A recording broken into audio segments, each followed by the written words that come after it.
जोहार। फिर से एक बार जोहार करते हैं सभी का।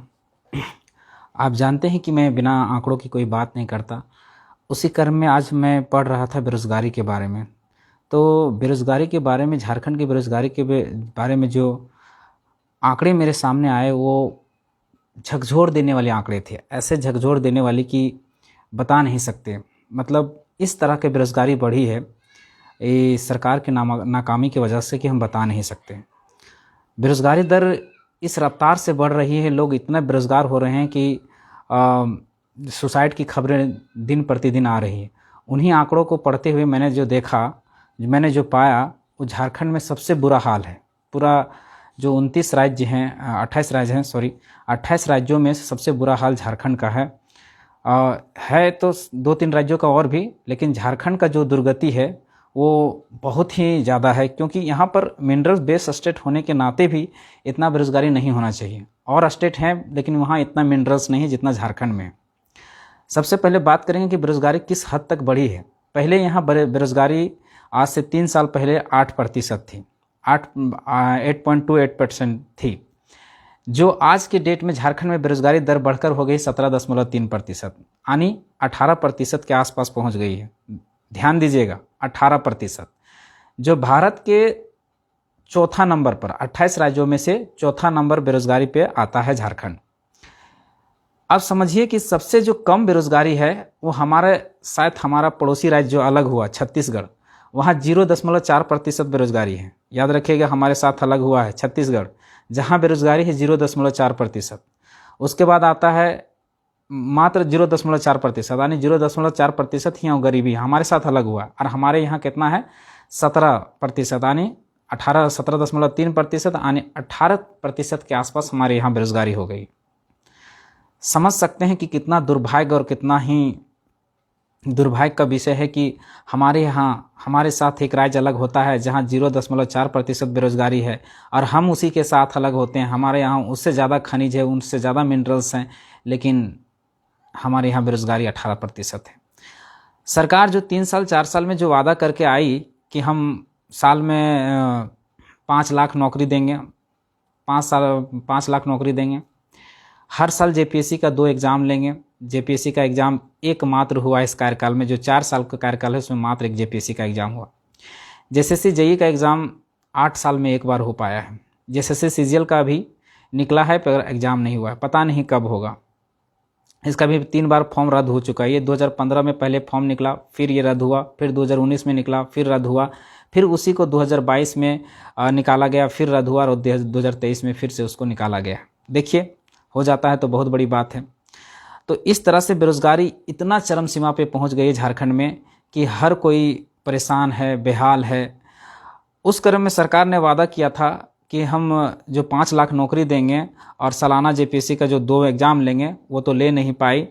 मात्र झारखंड में, ध्यान से सुनिएगा, मात्र झारखंड में सरकार ने ये 3 साल, जो 4 साल के जो कार्यकाल चल रहा है, उसमें मात्र 0.3% ही नौकरी दे पाई है झारखंड सरकार।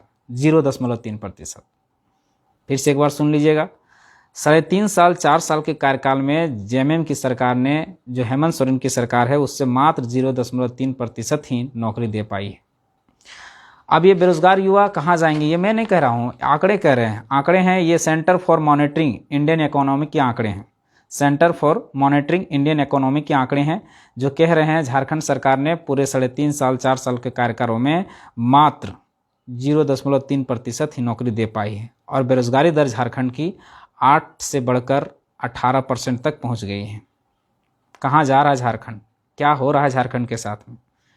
चाहे वो सरकारी नौकरी की बात हो, चाहे प्राइवेट नौकरी की बात हो। अब हम आंकड़ों में अगर देखा जाए तो हमारे यहाँ टोटल 2728 कंपनियां हैं। टोटल 2728 के लगभग में कंपनियां हैं, प्राइवेट कंपनियां। इन कंपनियों में सरकार का वादा था कि हम आएंगे तो 75% यहाँ के स्थानीय युवाओं को नौकरी देंगे। क्या यहाँ के युवाओं को 75% नौकरी मिल गई? नहीं। कहाँ गई वो वादे? समझ में नहीं आता। और जो मांग कर रहे हैं, जो लड़के या छात्र जो मांग कर रहे हैं कि हमें प्राइवेट नौकरियों में 75% दिया जाए या सरकारी नौकरी दिया जाए, तो उस पर लाठियाँ बरसाई जाती हैं, आंसू गैस दागे जाते हैं। रबर की गोलियां दागी जाती हैं। हम वही मांग कर रहे हैं जो सरकार ने मैनिफेस्टो में शामिल की थी, जो सरकार ने मैनिफेस्टो में लाया था। हम तो खतियान और स्थानीय नियोजन नीति को तो बात कर रहे हैं, लेकिन स्थानीय और बेरोजगारी का जब बात करते हैं, अगर खतियान आधारित स्थानीय नीति और नियोजन नीति नहीं बनता है तो याद रखिए ये बेरोजगारी भी नहीं घटेगी। क्योंकि जब तक स्थानीय नीति और नियोजन नीति स्पष्ट नहीं होगा तब तक ये सरकारी चाह भी लेगी तो नौकरी नहीं दे पाएगी। अब ये सरकार ने कही है कि हम प्राइवेट नौकरियों में 75% नौकरी देंगे यहाँ के स्थानीय को, लेकिन कैसे पता चलेगी कि यहाँ के स्थानीय है कौन, यहाँ का स्थानीय है कौन? पहले ये तो पता करना पड़ेगा ना, पहले ये तो परिभाषित करना पड़ेगा ना, पहले ये तो आइडेंटिफाई करना पड़ेगा ना कि झारखंड का स्थानीय है कौन, झारखंडी है कौन।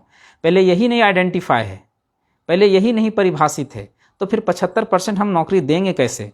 इसीलिए बेरोजगारी दर बढ़ रहा है। इसीलिए आज जितनी भी कंपनियां हैं, आप किसी भी कंपनी की बात कर लीजिए, चाहे ECL हो, मेदांता हो, उषा मार्टिन हो, जितनी भी प्राइवेट कंपनियां हैं, उन कंपनियों का हाल देख लीजिए, उसमें कितने लोग हमारे बैठे भरे हैं। 75% बाहरी घुस गए हैं, 25% ही मात्र हमारे लोग हैं।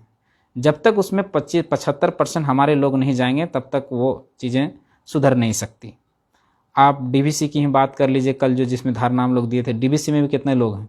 DVC में चाहे नहीं, हम मानते हैं कि सरकारी जो पद है उसमें आदमी अपना मेरिट से जाता है, एक से जाता है, लेकिन जो ठेकेदार के तहत बहाली हो रहा है, जो जिसमें सरकार ने कही है कि 40,000 का जो प्राइवेट नौकरी होगा उसमें 40,000 तक में यहाँ झारखंडियों की नौकरी लगेगी, उसमें किसकी नौकरी है? चाहे ठेकेदार हो, चाहे आउटसोर्सिंग हो, उसमें कौन काम कर रहे हैं? उसमें सब बाहरी लोग काम कर रहे हैं। सारे आंकड़े सारे UP, बिहार, बलिया, छपरा से उठा के लोगों को लाया जा रहा है और घुसाया जा रहा है। हमारे लोगों को क्यों नहीं? क्या हमारे लोग काम करने लायक नहीं है, या उस तरह से शिक्षित नहीं है, या उस तरह से मेरिट नहीं है? लेकिन उनके साथ जो कंपनियों को ये ठेका दिया जा रहा है, जिन कंपनियों को ठेका दिया जा रहा है, ये कंपनियां क्या करती है? सस्ते मजदूर बाहर से उठा के ले आती है और यहाँ काम करवा रही है। सारे कंपनी जितने आसपास के आपके छोटा बड़ा जितना भी कंपनी खुल रहा है, सब में यही हाल है, कमोबेश सभी में यही हाल है। तो ये बेरोजगारी के आंकड़े हमें बहुत नीचे तक ले जाएगी। और बात है कि सरकार ने आखिर JPSC का जो एग्ज़ाम है वो क्यों नहीं कंडक्ट करवा रही है?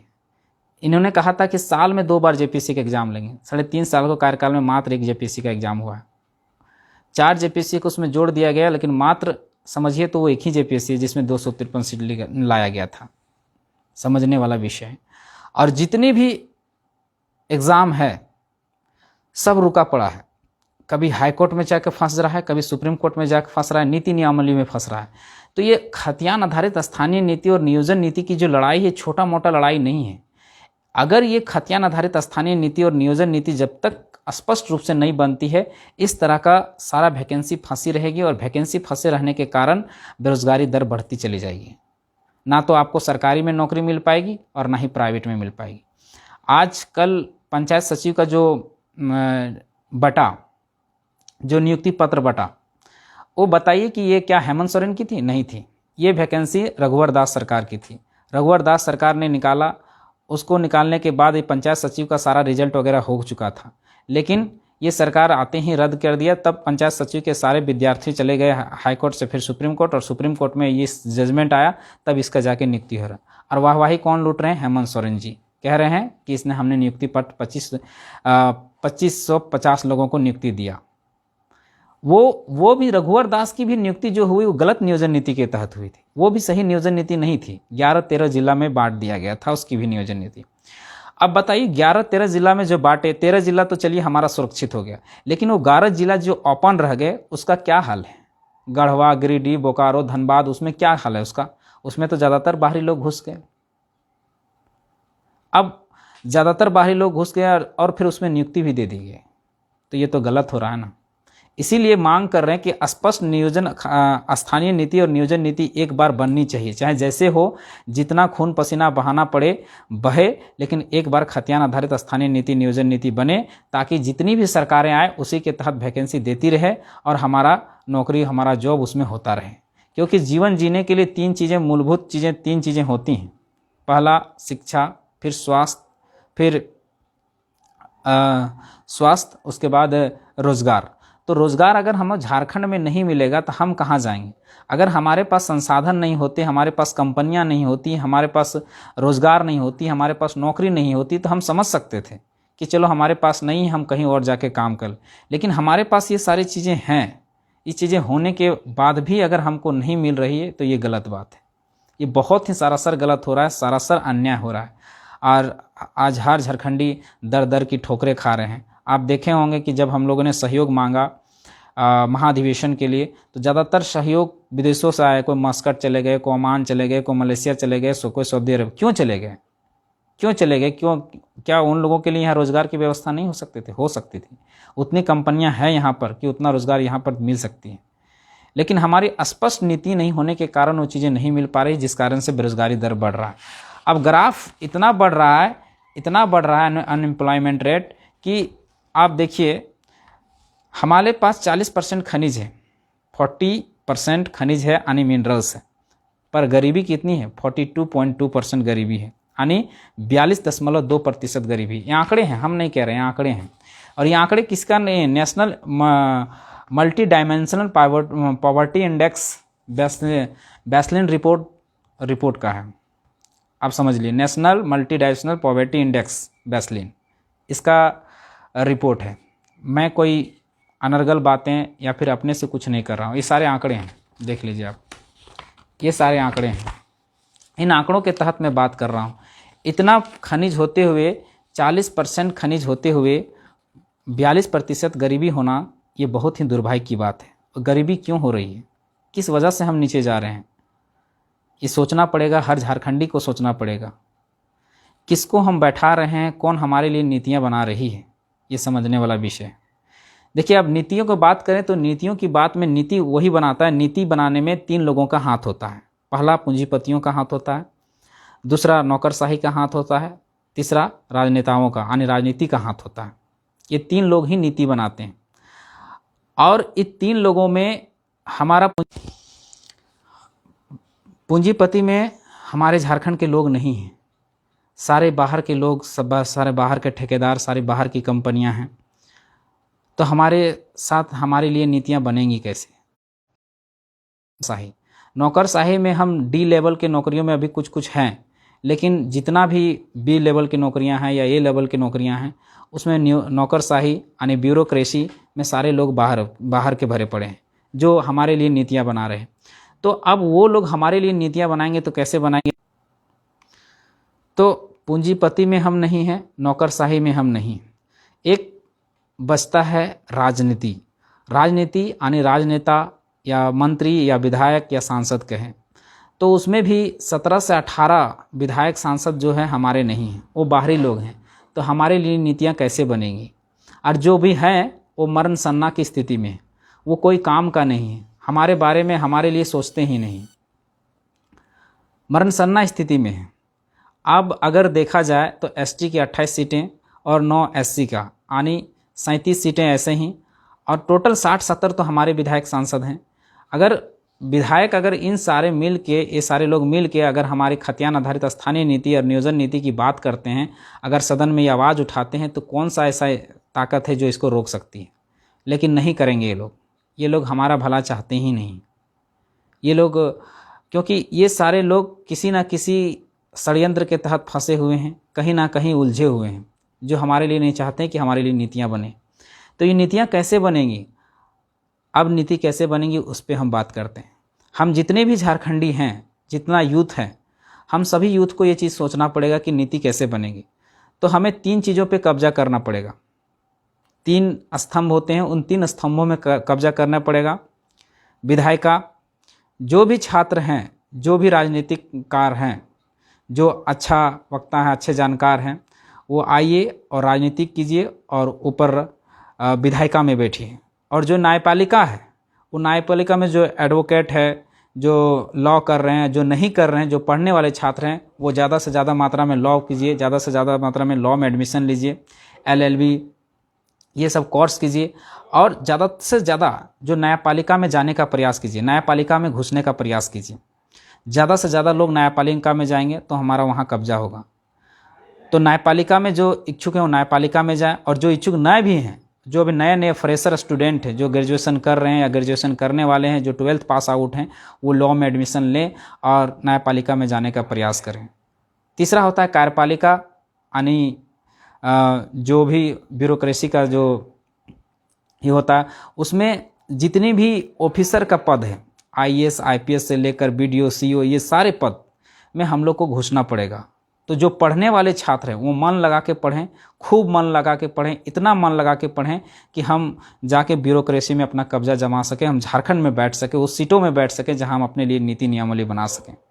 ये लड़ाई लंबी चलेगी, लड़ाई इतनी छोटी है नहीं जितना छोटा हम लोग समझ रहे हैं। अगर कार्यपालिका, विधायिका, कार्यपालिका और न्यायपालिका, इन तीनों चीज़ों पर अगर हम बैठ जाते हैं, हम अपना कब्जा जमा लेंगे, तो निश्चित है हमें हक अधिकार से कोई नहीं रोक सकता। ये आंदोलन, ये 1932 का आंदोलन, ये खतियान आधारित स्थानीय नीति, नियोजन नीति के आंदोलन, या भाषा आंदोलन कहें, ये आंदोलन एक केवल खतियान और भाषा की आंदोलन नहीं है। ये आंदोलन जन जागरूकता की है। ये आंदोलन झारखंडियत को जगाने की है, अपने हक अधिकार को जानने की है।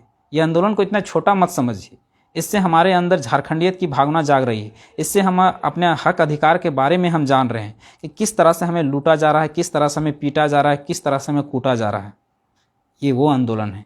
इसमें जागने की ज़रूरत है, जानने की ज़रूरत है और समझने की ज़रूरत है कि किस तरह से हम शोषण का शिकार हो रहे हैं, किस तरह से हमारे पर जुल्म हो रहा है, किस तरह से हमारे पर अत्याचार हो रहा है। अब देखिए, इन आंकड़ों से देखिए, आप किसी भी कंपनी में चल जाइए, किसी भी थाना में चल जाइए, किसी भी BDO ऑफिस में, CO ऑफिस में, DC ऑफिस में, बिना आज चढ़ावा चढ़ाए कोई काम नहीं होता। इतना हद तक करप्शन। एक दिन हम करप्शन पे भी बात करेंगे और करप्शन के आंकड़े हम लेके आएंगे। करप्शन में भी एक बात करेंगे तो हम विदाउट आंकड़े बात करेंगे ही नहीं। बिना आंकड़ों के मैं बात करता ही नहीं हूँ। मैं वो भी आंकड़े करप्शन का भी निकाल के लाऊंगा और वो आंकड़ों के थ्रू ही बात करूँगा। आज बात कर रहे हैं बेरोजगारी की, तो उस बेरोजगारी को हम कैसे ख़त्म करेंगे, यही एक उपाय है कि हम लोग विधायिका में, कार्यपालिका में और न्यायपालिका में कोशिश करें, जो जिस क्षेत्र में है पूरा अपना एफर्ट लगाएं और वहां बैठने का प्रयास करें। तभी हम सुधार पाएंगे, तभी हमारी आने वाली पीढ़ी सुरक्षित हो सकती है, हमारा भविष्य सुरक्षित हो सकता है, हम सुरक्षित हो सकते हैं। हो सकता है हमको लड़ते लड़ते हमारा जीवन खत्म हो जाए, लेकिन याद रखिए कि आने वाला पीढ़ी राज भोगेगा। ये कथन है शक्तिदा का, जिन्होंने कहा था कि पहला पीढ़ी गोली खाएगा, दूसरा पीढ़ी संघर्ष करेगा और तीसरा पीढ़ी राज करेगा। तो पहला पीढ़ी गोली खाकर झारखंड को अलग कर दिया और झारखंड को दिलवा दिया। वो खुद गोली खाए और झारखंड को दिलवा दी। हम ये दूसरा पीढ़ी हैं, हम लोग को संघर्ष करना पड़ेगा। और अगर आज हम संघर्ष नहीं करते हैं तो याद रखिए वो जो तीसरा पीढ़ी होगा वो भी राज नहीं कर पाएगा। आज हम अपने बाल बच्चों के लिए अपने सारा कमाई, अपना धन, अपना पैसा सब कुछ लगा देते हैं, लेकिन क्या गारंटी आप देते हैं कि आपका बाल बच्चा यहाँ झारखंड में नौकरी कर पाएगा, रोजगार कर पाएगा? नहीं, गारंटी नहीं दे सकते, क्योंकि यहाँ की नीति, यहाँ की पॉलिसी बहुत ही ख़राब है और बहुत ही घटिया है। तो इसको, अगर इस नीति को, इस पॉलिसी को बनाना होगा तो इससे सबसे पहले जन जागरूकता और लड़ाई लड़नी पड़ेगी, साथ बनाए रखना पड़ेगा। बहुत सारा प्रोपोगंडा चल रहा है, बहुत सारा षड्यंत्र चल रहा है, बहुत सारा बरगलाने की बात चलेगी, पार्टियाँ आएंगी, आपको तोड़ने का प्रयास करेगा, लेकिन आपको डटे रहना है कि नहीं, ये आंदोलन के बिना कुछ नहीं हो सकता। ये आंदोलन बहुत बड़ा आंदोलन है जिसमें झारखंडियत की भावना जग रही है। ये सोचकर आपको साथ देना पड़ेगा। और आने वाली पीढ़ी के लिए हम इतना कर रहे हैं तो आने वाली पीढ़ी के लिए लड़ाई लड़ना पड़ेगा। आज सोच के देखिए, एक उदाहरण है, छोटा सा उदाहरण है, अगर आप समझ जाएंगे उस छोटे से उदाहरण से आपको समझ में आ जाएगा। 2002 में यही डोमिसाइल की नीति, 2002 में यही डोमिसाइल की 1932 के खतियान का जिक्र हुआ था 2002 में। उस समय अगर हम सही से लड़े होते, अगर हम बटे नहीं होते और डट के अगर हम लड़े होते, तो अगर 2002 में अगर वो लड़ाई जारी थी, अगर वहीं पर 2002 में ही अगर 1932 का खतियान लागू हो जाता और उसके आधार पर स्थानीय नीति और नियोजन नीति निर्गत हो जाता, बन जाती, तो क्या आज हमें लड़ने की ज़रूरत पड़ती? नहीं पड़ती। और लड़ने की ज़रूरत नहीं पड़ती, आज हम सड़कों में नहीं होते, आज कहीं ना कहीं बैठे होते, कहीं ना कहीं नौकरी कर रहे थे, कहीं ना कहीं रोज़गार कर रहे होते, चाहे वो प्राइवेट हो चाहे सरकारी हो। अगर हमारे लिए नौकरी, अगर वो नीति बन गई होती तो आज कहीं ना कहीं हमारे जैसा पीढ़ी जो बर्बाद हो रहा है, सड़कों पे जो बर्बाद हो रहा है, वो कहीं ना कहीं जॉब कर रही होती, कहीं ना कहीं सरकारी नौकरी कर रही होती। और आज सेम कंडीशन आज आया है 20 सालों बाद। अगर आज हम यहाँ लागू नहीं कर पाते हैं, आज यहाँ अगर अलग अलग हिस्सों में बँट जाते हैं या कोई हमें बांटने का प्रयास करता है और हम बँट जाते हैं, चाहे बीजेपी हो, चाहे जेएमएम हो, चाहे कांग्रेस हो, चाहे आसू, अगर हमें बांटने का प्रयास करती है, चाहे जितनी भी पार्टियां हैं बरगलाने का प्रयास करती है, अगर हम उसके बरकावे में बरगलाने में आ जाते हैं तो याद रखिए 20 साल बाद आपका जो भविष्य होगा वो आके फिर लड़ेगा इसी चीज़ के लिए। क्योंकि जब तक ये नौकरी देने के लिए, रोजगार देने के लिए खतियान आधारित स्थानीय नीति, नियोजन नीति सबसे आवश्यक है। जहां भी भारत के जितने भी राज्य हैं सब देखिए अपने लिए स्थानीय नीति और नियोजन नीति बनाया है। एक झारखंड ही ऐसा राज्य है जहां आज तक स्थानीय नीति और नियोजन नीति स्पष्ट नहीं हो पाया। बनाया तो रघुवर दास ने भी है, लेकिन बिना आधार का। 1985 यानी 30 साल का लेके चला। 30 साल किस बेसिस पर हमें नहीं पता, लेकिन गलत था। उन्होंने भी नियोजन नीति बनाया, लेकिन किस तरह से? 2 भाइयों में बांट दिया, 11-13 जिला। एक जिला 2 भाई हैं तो एक भाई घर में घुस सकता है, घर में रह सकता है, अपना अधिकार ले सकता है, लेकिन एक भाई है नहीं ले सकता है। बहुत सारा प्रोपोगंडा चलेंगे, धर्म के नाम पर लड़ाने का प्रयास किया जाएगा, जाति के नाम पर लड़ाने का प्रयास किया जाएगा, आपको भाषा के आधार पर लड़ाने का प्रयास किया जाएगा, क्षेत्रवाद के नाम पर लड़ाने का प्रयास किया जाएगा। बहुत सारे षड्यंत्र चलेंगे, उस षड्यंत्रों से बच के रहना है। आपको समझना है, बुझना है कि कौन सही है और कौन गलत है। ये अंग्रेजों वाली नीति चलेगी, फूट डालो और राज करो, वो वाली नीति चलेगी, वो वाली प्रोपोगंडा चलेगी। उस प्रोपोगंडा से आपको बच के रहना है और आपको बस यही चीज़ रखना है कि किसी भी तरह से ये आंदोलन ठप नहीं होना चाहिए, ये आंदोलन ख़त्म नहीं होना चाहिए। बाकी धन्यवाद, जोहार। फिर आएंगे एक नए आंकड़ों के साथ में, तब तक के लिए धन्यवाद।